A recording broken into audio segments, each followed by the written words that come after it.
Yo, balik lagi sama gue di channel Martin. Dan ya, pada kesempatan kali ini gue akan mengupdate untuk Bitcoin Dominance dan juga Bitcoin, teman-teman ya. Jadi welcome back setelah 1 minggu ya. Ini terakhir saya update itu untuk Bitcoin. And ya, dalam 1 minggu ini saya memang keluar kota, jadi nggak bisa untuk upload video. Udah banyak sekali news-news penting ya, yang khususnya berdampak ke market. Dan setelah ditinggal 1 minggu pun ya, kita lihat di sini masih merah, malah tambah merah teman, walaupun itu sempat hijau ya, karena Trump itu waktu itu sempat speak ya, ataupun Trump itu sempat post lah ya, di truthsocial.com untuk beberapa altcoin yang masuk reserve-nya US ya. Cuman kan gak lama berselang market merah lagi. Dan yang kita tunggu-tunggu update-nya Ethereum, terus juga Crypto Summit ya, nothing special ternyata, begitu-gitu aja teman-teman ya, nggak sesuai ekspektasi. Yang kita harapkan ini bisa menjadi pemicu ya, benar-benar sentimen positif banget secara short term to mid term. Ternyata tidak seperti itu ya, malah ya intinya bukan dari pembelian baru ya, melainkan pembelian ataupun Bitcoin yang sudah ada ini dipertahankan, nggak dijual ya, dari Bitcoin sitaan dan lain sebagainya ya. Jadi itu ya bisa dibilang begitu-gitu aja lah dalam tanda kutip gitu ya. Walaupun memang kalau kita lihat secara long termnya bagus, tapi yang kita berharap secara short term to mid termnya tidak sebagus itu juga ya. Walaupun udah ditandatanganin sama Donald Trump dan lain sebagainya, intinya tidak sesuai ekspektasi lah ya. Market malah lanjut merah lagi. Dan ya, kita lihat di sini ya, altcoinnya ya kembali makin merah, khususnya Ethereum di sini yang masuk hit lagi, masih di sekitar $2.000.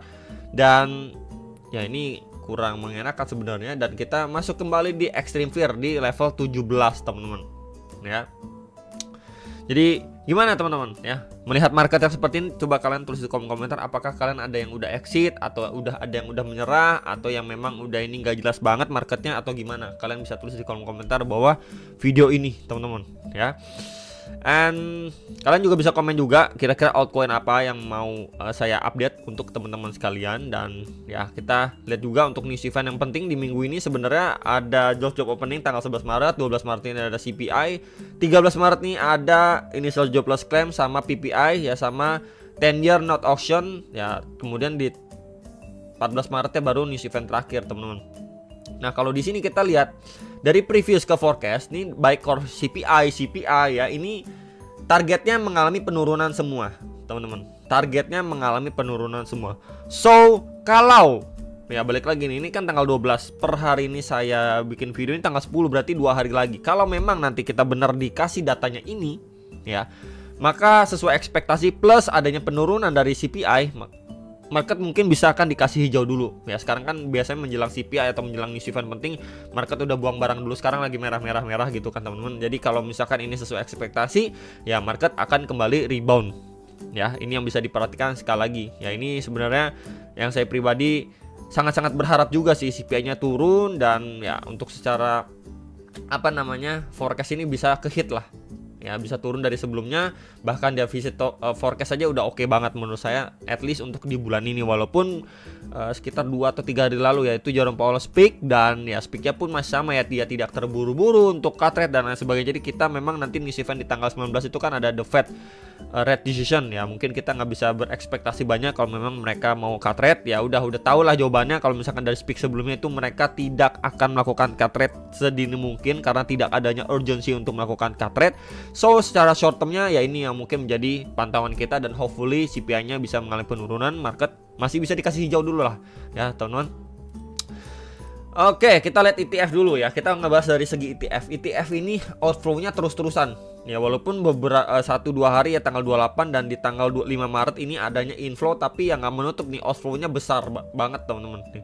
Outflow-nya besar, dan sekarang ada beberapa mungkin buat teman-teman, waduh ini apakah sudah akhir dari segalanya? Outflow-nya besar dari Bitcoin ETF ya, Ethereum juga di sini kalau kita lihat juga outflow juga. Ya tentu mereka-mereka ini old money yang tidak mengerti kripto melalui ETF ini dengan beberapa institusi nih kayak BlackRock dan lain sebagainya. Mereka punya klien ya old money, orang-orang kaya yang belum mengenal kripto, belum tahu itu Bitcoin apa. Lewat sini akhirnya mereka istilahnya dipitchingin, disalesin untuk akhirnya beli, teman-teman. Itu kan jatuhnya short term holder lah bisa dibilang, atau pemain baru di industri ini. Jadi kalau misalkan memang dia udah beli-beli di beberapa minggu bahkan beberapa bulan yang lalu gitu ya, melihat market merah kayak gini, ya pasti mereka panik juga gitu ya. Apa nih gue beli, turunnya cepet banget ya, ketimbang mungkin mereka beli emas atau yang lain-lain gitu lah, teman-teman. Ini kripto kok volatile banget, ya udah jualan dulu deh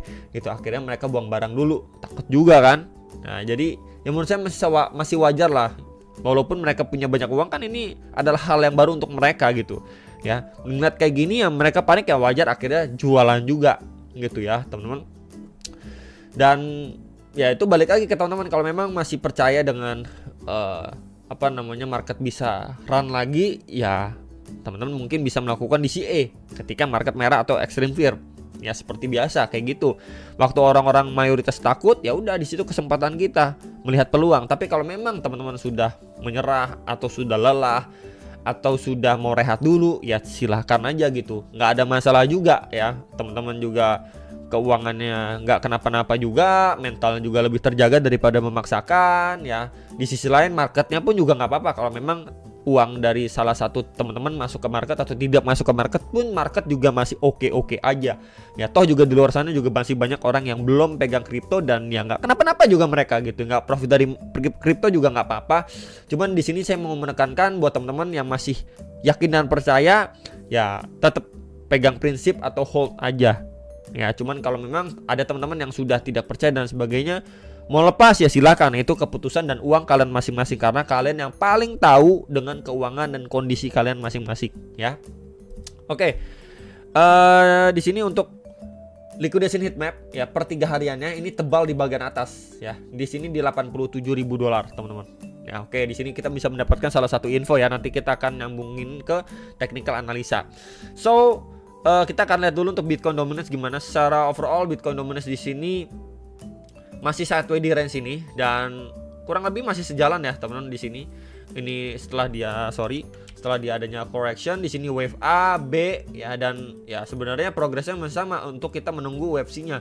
Cuman kapan wave C-nya apakah tercapai ya nggak ada jaminan juga teman-teman. Apakah nanti akhirnya benar-benar market dikasih hijau dulu ngejar wave C, mungkin triggernya adalah CPI yang turun dan sebagainya. Oke, altcoin mendapatkan money flow. Ya kita tunggu bersama-sama gitu sampai di tanggal 12 nanti penentuannya seperti apa. Tapi secara kita lihat untuk saat ini aja, ini terakhir kali dia drop nih signifikan ya market ini, altcoinnya hijau di 2 Maret awal bulan. Kemudian di sini aja adanya bull candle besar dan beberapa red candle sini menandakan dia cuma retest aja yang sebelumnya menjadi area resisten atau tahanan yang cukup kuat, di flip menjadi support nih. Plus juga ada EMA21 secara daily time frame. Maka yang untuk diantisipasi saat ini adalah setelah dia drop and then adanya V-shape recovery di sini, ini adanya retest, adalah dia visit kembali ya di 61,48 sampai 61,83% ini untuk antisipasinya. Nah, invalidasinya bagaimana? Invalidasinya yang kita butuh adalah dia mampu break dan close di bawah EMA21. Jadi at least kalau dia closing kayak gini, wah ini baru bagus nih teman-teman. Tuh kurang lebih kayak gitu, dia close di bawah nih, itu baru cukup oke. Tapi kalau selama dia masih sideways doang, maintain di atas EMA21 ya, at least di box merah inilah 61,05 sampai 61,23% ya, ini masih probabilitas untuk dia lanjut naik ya. Ini menjadi key level untuk Bitcoin dominance-nya. Tapi secara overall ya, si pribadi masih melihat di sini belum adanya invalidasi ya untuk dia ABC yang ngejar sampai bahkan ya range 58,4 sampai 59%, sekitar area ini box warna putih teman-teman. Kemudian sebelum kita pergi untuk Bitcoinnya, sebenarnya ini ada Bitcoin CME ya, future ya teman-teman dari CME Group. Di sini sebenarnya kalau kita lihat setelah kemarin kan drop, kemudian nggak ke-recap ya karena kan mereka off, dan hari Minggu ini open lagi dan tentunya ada gap teman-teman. Sebenarnya gapnya ini nggak terlalu banyak ya. Kalau misalkan kita lihat pun di sini secara daily dia bikin tail candle aja. Kalau misalkan kita lihat secara hourly-nya dia ya di sini ya, biar kelihatan lebih jelas teman-teman. Jadi gapnya itu ada di range di sini ini teman-teman. Kurang lebih tuh Ini belum ke fill. Sebelumnya kan di sini kalau kita lihat sampai bawah nih, sampai bawah ya. Nah, ini kalau kita lihat 4 jamnya 82.300 sampai 85.800-an dolar ya. Cuman kan tadi sempat bikin wick ke atas yang ngisi sedikit lah ya gapnya, dan ya sekarang gapnya di sini 83.000 sampai 85.800-an dolar. Jadi kalaupun Bitcoin mau ngisi ini secara hourly lebih detail ya, at least dia akan visit dulu nih EMA21. Ya mungkin dari situ dia cuma testing aja. Ini udah dekat juga ya. Ini by the way baru saya ngeh juga, ini udah dekat dengan liquidation yang gendut tadi di range 87 teman-teman di sini. Tuh, kalau saya boleh tandain nih teman-teman. Nah, di range ini. Tadi itu ada liquidation gendut di area sini. Jadi bisa aja nah market at least di bawah seperti ini ya, mungkin karena CPI bagus dan sebagainya. Tentu tetap teman-teman berhati-hati ya kalau memang nanti skenario dia naik cuma sekedar fill aja, kemudian grab likuiditas itu menjadi key level di sekitar 87.000. Kalau nanti dia cuma bikin wick aja, and then akhirnya dia malah bikin yang namanya apa? Lower high teman-teman nih di sini. Ya, ini kalau saya tandain di sini ada high, lower high, lower high, lower high, lower high, ya berarti dia bisa lanjut turun lebih bawah lagi. Tapi bagaimana untuk syarat invalidasinya? Tentunya dia harus break dulu strukturnya teman-teman ya. Di sini kita bisa lihat ya ada 91 di 91.500-an, ini harus mampu di take out dulu. Ya, so kalau memang nanti teman-teman lihat oke dari sini dari sini dia malah mampu break kayak gini nih. Wah, dia mampu break ya. Kemudian adanya retracement ya, ini baru untuk dia lanjut naik ya. Selama ini belum kejadian, maka ya teman-teman bisa perhatikan untuk worst case-nya dia cuman create yang namanya lower high. Ya, triggernya ya kita bisa lihat dari mungkin CPI yang membaik ya, kemudian ngisi full gap, kemudian jemput likuiditas di sekitar 87.000 dolar ya. Ketika ini tiga ini udah ke fill mendukung dia market naik dulu ya, untuk sekedar bikin lower high aja itu tentu untuk antisipasi kita semua ya. Nah, gap itu sebenarnya nggak harus terisi ya teman-teman, cuman kalau kita perhatikan sebenarnya di sini ini ada gap juga makan waktu beberapa hari nih kalau saya tandain ya. Di sini ada gap makan waktu beberapa hari, akhirnya ke fill ya. Gapnya ini ke fill teman-teman tuh ya, ke fill. Di sini juga ada gap ya, tapi yang gap yang ini langsung keisi teman, instan. Kemudian di sini juga ada gap keisi lagi teman. Di sini juga ada gap ya, tapi makan berapa hari akhirnya baru keisi ya. Ya kalau yang di sini langsung tuh teman ya, nextnya besoknya baru langsung keisi. Dan ya di sini kalau kita lihat secara daily juga ya teman. Oke ya, di sini sebenarnya ada gap juga dan akhirnya sudah ke fill nih ya. Nih di sini ada gap juga tuh daily, ini udah ke fill. By the way, ini secara daily dan ini ke fill-nya itu butuh waktu 75 hari loh teman-teman sampai area ini ke fill. Ya, jadi memang gap itu bisa keisi ya, at least mungkin bisa kan keciptanya gap kita baru kita lihat di Senin, bisa aja Selasanya itu udah ke fill, bisa aja mungkin makan waktu 2-3 hari ke depan, bisa makan waktu 1 minggu, bahkan makan waktu di sini ya 75 hari untuk ngefill gap yang di sini teman-teman.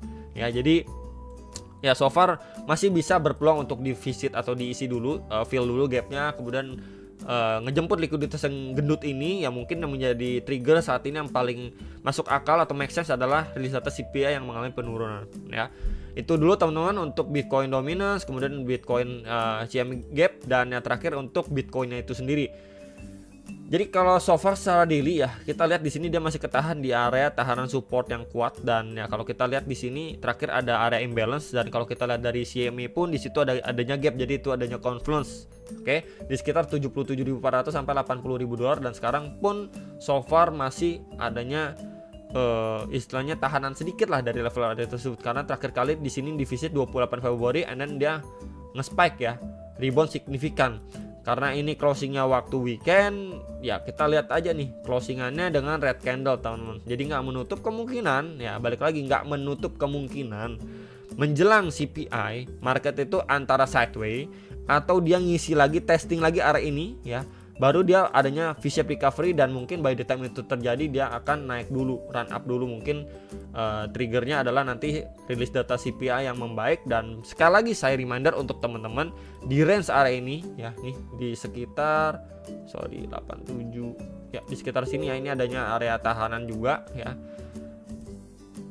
Untuk liquidation yang gendut tadi bisa aja dia cuman sekedar retest aja, mungkin baru nanti mendapatkan yang namanya rejection untuk dia drop lebih bawah. Nah, ini untuk antisipasi sama teman-teman semuanya ya. Minimal kalau misalkan kita lihat juga di sini secara daily overallnya ya, memang dia jelas banget ya di sini downtrend teman-teman. Kita bisa lihat di sini ini adalah high, dan ini di sini ada lower high, lower high, lower high ya teman-teman. Jadi minimal banget kalau teman-teman mau lihat Bitcoin back to bullish ya. Area ini di sini itu harus mampu di take out, berarti minimal banget nih. Ya minimal banget kalau kita mau lihat secara daily, Bitcoin itu harus mampu break di atas $93.000. Jadi pergerakannya itu kurang lebih kayak gini. Ini mungkin adanya likuiditas dulu di sini, mungkin dia run up ya. Di sini dia mampu break, ya retest untuk dia lanjut naik. Nah, kurang lebih kayak gini. Ya. Ini yang perlu kita lihat. Nih, ini yang perlu kita lihat, teman-teman. Ya berarti area ini udah mampu di break, ya dibikin high baru. Ya, baru mungkin waktu dia retracement teman-teman bisa pantau. Ya hopefully kuat untuk ngedobrak beberapa next area target resisten ya. Tapi kalau kita lihat secara struktur, ini udah adanya perubahan struktur ya, dari yang tadinya bearish ya menjadi bullish kembali ya. At least dia mampu break di atas $93.000 dulu, teman-teman. Jadi itu meningkatkan probabilitas ya untuk market bisa back to bullish. Terakhir, secara hourly gimana? Yes, kalau secara hourly sebenarnya ini terakhir pembahasan ya. Secara time frame hourly-nya di sini dia break ya, teman-teman. Ya sayangnya dia nggak bikin yang namanya inversion shoulder by the time market rally, dan ya ini pas banget loh, ini dari outlook yang sempat saya sharingkan ini pas banget. Dia tertahan di $94.900 di box merah ini kan sebelumnya ada tahanan, ini udah mampu di break, dia lebih milih atasnya lagi, berarti nih area ini 1 di break, 2 di break, ketiga baru dia mendapatkan rejection pas di box merah ini, langsung dia drop lagi sampai $81.500 ya. Dan ya di sini kita bisa lihat ya, by the time dia drop kemudian dia perlahan recovery, ini karena Trump ya mau istilahnya nge-pause dulu lah atau membatalkan kebijakan kenaikan tarif ke beberapa negara kalau nggak salah nih di beberapa hari yang lalu. Kemudian akhirnya market lanjut drop kembali. Nah, secara hourly ya sebenarnya ini jelas banget ya teman-teman, jelas banget yang namanya downtrend ya, karena ini adalah low point sebelumnya aja udah diambil teman-teman ya. Dan terakhir kali pun di sini kita lihat ya, ini adalah high dan ini lower high, dia nggak mampu men-take out dari previous high-nya dia.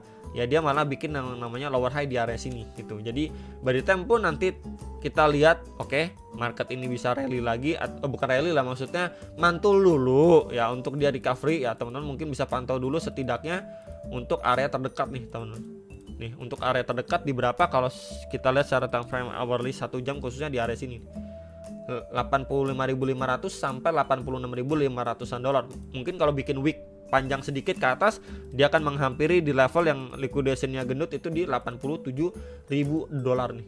Ini saya tandain dengan warna orange. Nah, tuh ya. Jadi untuk antisipasinya by the time nanti market recovery, tetap ingat ya 87.000 teman-teman, coba ingat antisipasi ya. Jadi by the time nanti ya harganya gini, cuman nge-spike terus drop lagi kayak gini, wah ini untuk berpeluang dia lanjut turun lebih besar teman-teman kalau ini yang terjadi ya. Oke. Palingan itu yang bisa saya sampaikan ya untuk posisi Bitcoin dominance saat ini ya. Market memang masih kembali lanjut merah, dan hopefully ya at least bisa lihat hijau-hijau dulu lah ya nanti setelah CPI. Itu aja dari saya, hopefully bisa terbantu, dan ya sampai jumpa untuk next video. Salam profit.